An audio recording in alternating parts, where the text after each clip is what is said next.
Ky emision realizohet nga Telegrafi Maqedoni dhe mundësohet nga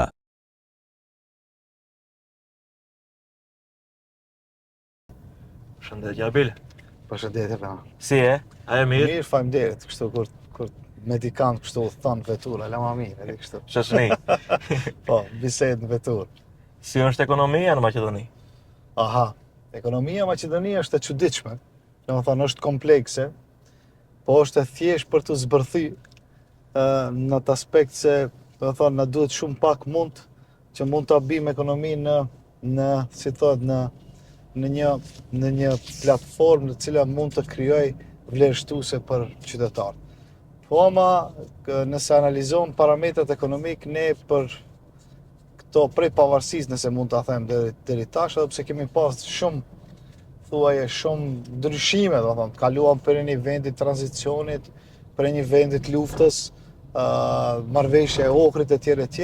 Përsëri ekonomia, ne arritëm këtë ekonomi ta kemi në një mënyrë lineare, domethënë, nuk ishte diçka që mund ta ndroj ekonominë të ketë një farlloj, hajtë të themi, një farlloj ngritje shumë të shpejtë, që mandej edhe të fillojmë të vazhdojmë. Mbetet ajo e njëjta, unë çdo herë e përmendi, ndoshta për ato 35 vjet, një herë ose dy herë kemi pas rritje ekonomike më shumë se 3-4%. Çdo herë ka mbetë 3%. Do thonë, unë e habitëm se ka rritje. Realisht po. Jo, tash se për një është interesant për disa njerëz këtë rritje unë edhe përmendi çdo nuk ka nevojë as qeverit ketë për këtë 3% rritje. Se vetë administrata e bën rritje. Edhe njerëzit privati. Qytetarët, njerëzit, domethënë shpenzimet, nëse nuk kemi luftra gjëra, sikur e kishim edhe Covidin kur shku minus, domethënë vetiu kemi 2 deri në 3% rritje ekonomike. Nuk ka nevojë të kemi politikë ekonomike, jo ministër të ekonomisë, por politikë ekonomike, një qeveri e cila mirët me probleme ekonomike.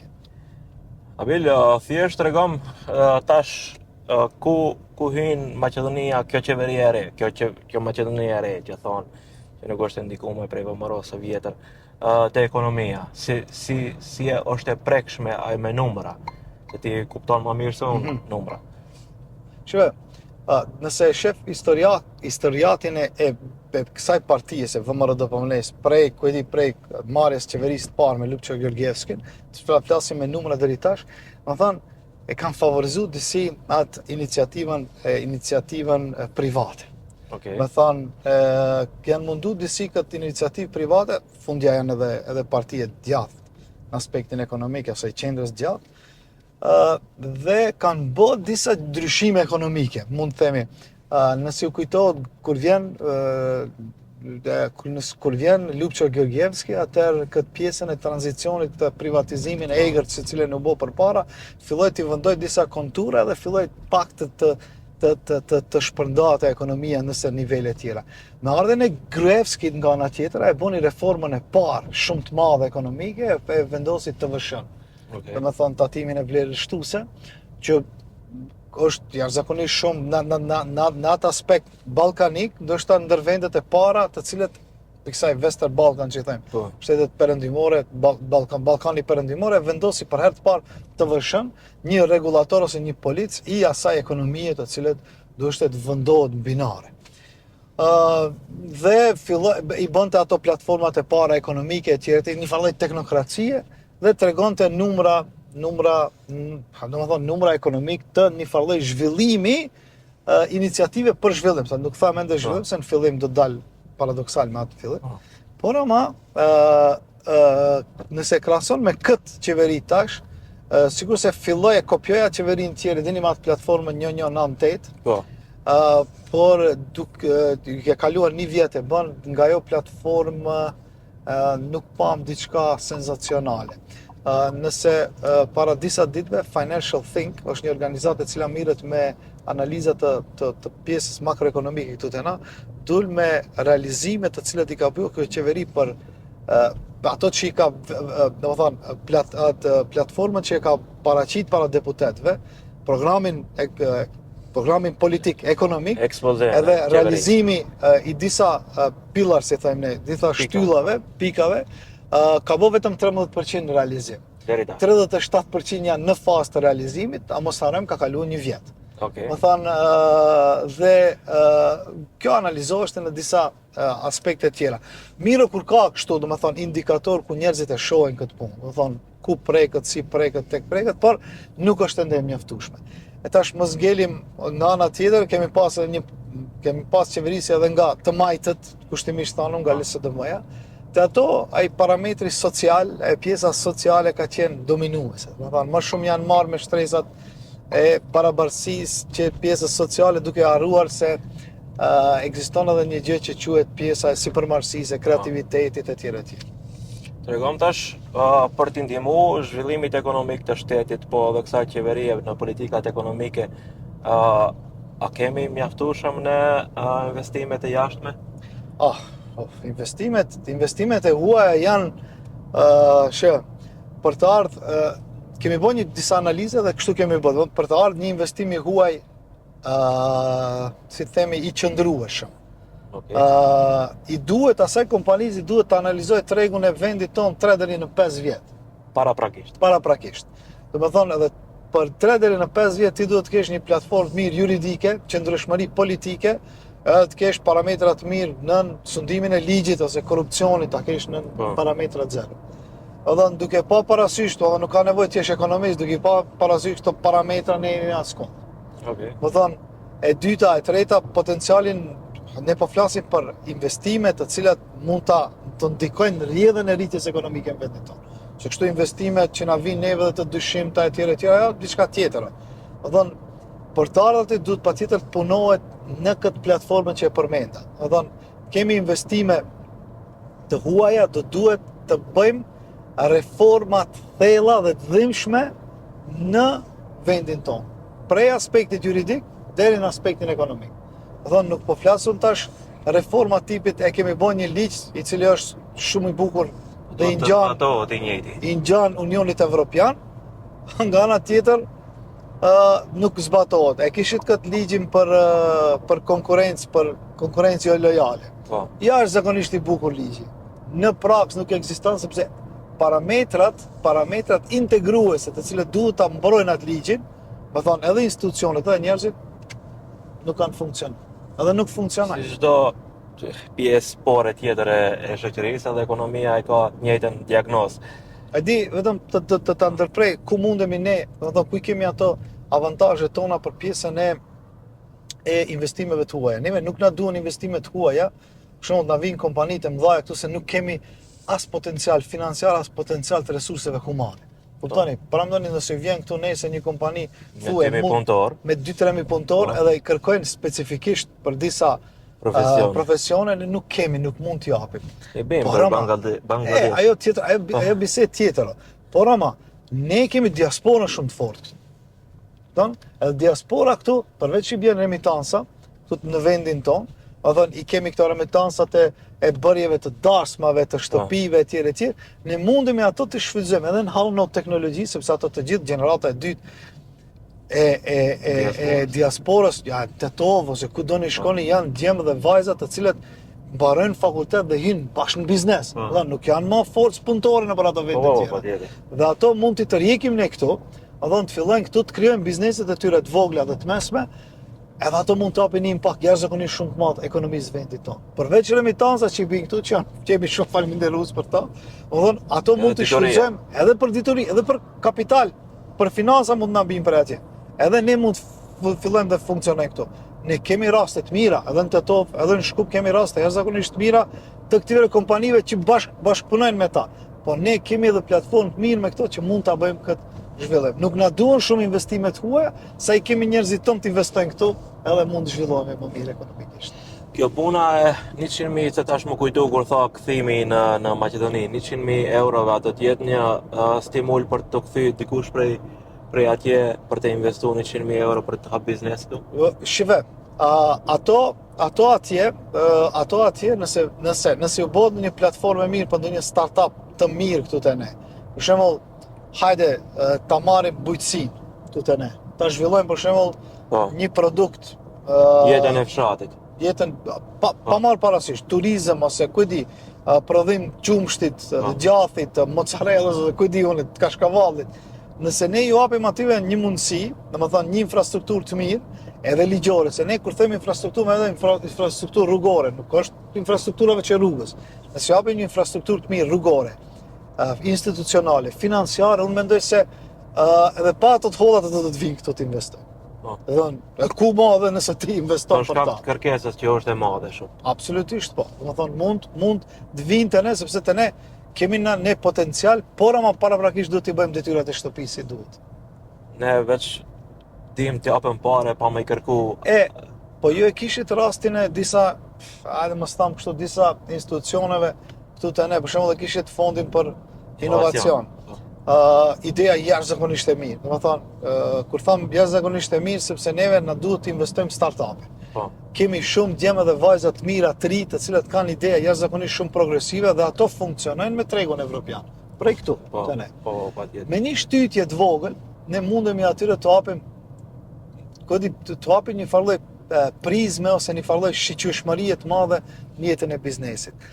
Dhe unë mendoj se këtu është potenciali jashtëzakonisht shumë i madh te ne.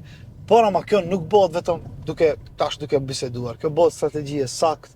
Kjo bëhet me njerëz të cilët dinë të vendojnë indikatorë të jashtëzakonisht mirë në pjesën e ekonomisë, të kërkojnë rezultatet, mandej në fund të shohim ku kemi gabu, ku kemi atë planifikimin, a kemi bën ndonjë ndryshim. Sepse te ne kjo është vera. Ne kemi një buxhet shtetit të cilat beson, o shumë turp shumë kur thënë, ne kemi buxhetin zhvillimor, e kemi më të mirë, dhe kur e pyet njëri ministër mirë, këto indikatorë dhe e ki plotësuti ajo. Po jo i kam plotësuar, po them, ne kemi këtë qeveri tash patjetër e kam këtu, ndoshta edhe ta marrim edhe si kritik. Këtë vit kemi pas rritjen e investimeve kapitale, do ta kemi më të madh në historinë tonë. Pa jo nuk realizohet. Tash do kesh rishiqimin e buxhetit, para që kaputët të shpreh investimeve kapitale. Dhe kjo është qesharake, është ta kupton mandej. Do veç rrogat nuk preken. Po mirë, rrogat nuk do të preken rrogat. Se preken votat dhe se preken rrogat. Rrogat edhe subvencionet nuk i prekim se ato janë sjellin vota. Ato janë të paprekshme për momentin. Politikanë ne shohin neve si vota dhe tash rrogat janë për fat të keq për ta marrë votë. Po kjo ne duhet, më thon, shikoj, duhet ta bim nivelin ton, do të thotë edhe ju, media duhet ta bim nivelin edhe ne që punojmë edhe në akademia, edhe në pjesën e biznesit, duhet të fillojmë të kështu, domethënë mos ta keq kuptojmë këtë, të bëjmë një farë edukimi ekonomik të njerëzit tonë, të dinë se tatimet, parat të cilët i harxojnë këto politikanët tonë, kushtimishtanë, ose këto që udhëheqin shtetin, janë parat të gjithëve. Dhe janë edhe parat e mia, edhe tonat. Absolutisht po. Dhe ne duhet të kërkojmë përgjegjësi për këtë. Përgjegjësi për arsye se nëse i grumbullojmë të gjithë parat në një vend, ku shkojnë këto parat? A japin një farë impakti të mirë ekonomik, ose a jetojmë më mirë, a kemi kualitet të jetës më të mirë ose jo? E kjo duhet patjetër të bëhet te qytetarët tonë. Të fillojnë të jenë aktiv në pjesën politike, pikërisht te këto punë ekonomike, te pjesa e tatimeve, te pjesa e buxhetit etj. Fillojmë prej te komunat deri te pushteti qendror. Abel, unë kam vërejt shumë te pjesa e startupeve, edhe ke qendrën e Gjej Inox në Shkup, që është për të përshëndetur si iniciativë. Tregom të rit që i takon, ta mbushin syrin. A di si, kur e fillova qendrën, isha shumë pesimist. Duke menduar se nëse bëjnë nëse marr projekte dhe grante, do të mund ti finansoj këto të rritë dhe ndoshta do të del diçka, po kishte qenë pak gabim kjo. Tash e shoh një frym tjetër te këto të rritë. Këto të rritë kanë qef të kenë një farë lloj, si thot, challenge ose si sfida. Kanë qef të sfidohen. Por do duhet shumë punot edhe te pjesa akademike, edhe te pjesa financiare si të mbështesim ato. Ne mund të krijojmë startupe jashtëzakonisht shumë të suksesshme, se kemi potencial jashtëzakonisht shumë të mirë njerëzor dhe ideja jashtëzakonisht shumë të mira. Po ku çalojmë? Të thash edhe një herë, domethënë te pjesa e kërkimeve, domethënë akademia duhet të tregoj se ku është problemi ynë. Domethënë mjekësi, po research and develop, ajo më dihet është R&D-ja duhet patjetër, domethënë ti kërkojnë ne këto gjëra, pjesa e financave, pjesa e udhëheqësisë të komunës. Këtu kishte një iniciativë kam pa e bën komuna e Tetovës, e bëri një hakaton njerëzakonisht shumë të suksesshëm për nevojat e komunës dhe duli suksesshëm. Po kjo nuk duhet ngecet këtu. Fillon duhet vazhdohet. Po një startup i ka fazat e veta. Një startup nuk ngjetet vetëm prisit, si them ne. Japim shpërblimin për idenë më të mirë dhe këtu përfundon gjithë. Foto? Ne duhet fotoja edhe mbaroj këtu. Jo, ne duhet vazhdojmë. Unë e di se nuk mundën 100 startupet jenë suksesshme. Një në të është i suksesshëm, se dy jemi shumë të kënaqur. Por ama do duhet patjetër të luftojmë për këtë një dhe dy. Ta çojmë deri te MVP, them, të ta bëj produktin, mandej ta çojmë ta pivotojmë atë produktin jashtë vendit tonë. Çka ka problem këtu? Ne kemi problem edhe me mentorim. Do të thonë ne nuk kemi mentor të mjaftueshëm, kur e kuptojmë mentori ku duhet ta kahëzoj atë startupin. Do të thonë kush janë mentor? Mentor janë këto bizneset tona të cilat tash edhe prej këtu edhe ju thras. Do duhet patjetër të inkuadrohen në pjesën e startupeve. E kisha një business angel prej Slovenie, një zonë, Nina Drumel, erdhë tonë në qendër inovative Inox. Edhe ajo kishte investuar me një unicorn, me një startup i cili i Slovenisë, i cila ka arrit xhiro 1 miliard më. Edhe bashkëzakonisht kishte investuar, do të thonë equity, do të thonë është 3 deri në 5%, edhe kishte kthy parat dhe na tregonte rrjedhën. Ajo kishte investuar edhe një 5-6 startupe tjera dhe ishte suksesshme. Dhe unë e pyeta çka është problemi këtu te ne. Te ne ç'o është problemi? Pse te ne nuk ka startupe? Po flas tash për krejt në Maqedoni. Tha nuk janë të uritura vetë këtu te. Ju mungon uria. Imba baba. Do të thonë këto nuk janë të uritur. Do të thonë edhe idejat kur japin idejat për mahallën e vet. Do të thonë ideja duhet të jetë globale, ta shesish, do të thonë sepse ne jetojmë në një botë globale. Tash dikush tash do të më thojë, ky e flet për atë aspektin global. Po ne jemi konkurrues, mund të konkurrojmë tash. Tash është shumë i thjesht me produktin tan konkurrues në botë. Dhe shife, unë e përmendi tash gjirafën e përmendi. Është konkurrues në Ballkan. Në Kosovë ti më ke 1 dhe 2 unicorna mund të paraqiten. Bullgaria ke, në Greqi ke, në Serbi ka fillu të paraqiten. Do të thonë Shqipëria punon me disa programe akseleruese jashtëzakonisht shumë të mira. Plug and play ne kanë ato atje. Do të shive, investohet në këtë platformën e startupeve, te këto të rinj. Është mirë ende kjo të vazhdoje, por e bëj edhe thirrje edhe këtë pjesë të biznesit që të fillojnë edhe ato të investojnë parat në këto startupe, se unë mendoj, tash, a mund të jenë fituese ose jo? Do të tregoj koha, por me një mentorim të mirë, me një këshillim të mirë të atyre, unë mendoj se mund të përfitohet shumë. A bosh unicorn me bujqësi? Bosh. Edhe unë tregoj se janë bo njerëzit në Holland. Do të thosh pse? Se ka ditë ta lidhe stemin, ka ditë ta lidhe tokën, bujqësinë, produktin që e shet me teknologji. Unë jam i pari në Maqedoni që të bëjmë. Hajde, shpresojmë. Mbaj. Si politikan, mbaj fjalën. Po unë tham këtë punë, do të thonë, është puna se do të thonë në një zhvillim teknik dhe teknologjik aq shumë që ndodh te na, do të thonë edhe në aspektin e thuaja e gjenetikës, e këto zbulimeve biologjike, zbulimeve tjera, do të thonë është mënyra më e mirë për ta bërë një startup. Shikoj, çtu gabimi më i madh që e kuptojnë startupin e kuptojnë se duhet të jetë i zhvilluar në teknikë dhe teknologji. Gabim është kjo. Do të thonë startupi është edhe gjithçka, do të thonë edhe mbujtësi, do të thonë ti duhet të jesh inovativ në mbujtësi. Ti duhet ta kesh produktin më të mirë që do ta shesësh në treg, më shpejt do ta çesh te konsumatori, edhe do të jesh më i kërkuar në treg. Kjo është inovacioni.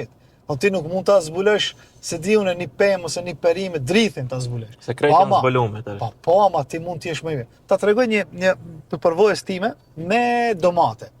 Erdhën të unë disa veta për afionit Turqisë dhe kishin marrë një sistem prej Holande se si ti shohin, do të thonë, kur flas për domate, do thonë prej këtu, do thonë 2-3 kilometra një linjë prodhimi do. Ato duhet vëzhgohen apo. Edhe ato me anë dronave me gjërave. Para mendoni, Teknoparki i afionit e ka bë upgrade, ka bë sistemin më shumë të atit Holandës dhe ka fillu rendimenti ende më i madh i prodhimit atyre domate. E tash ku inovacioni? Domatja nuk ka inovacion? Jo.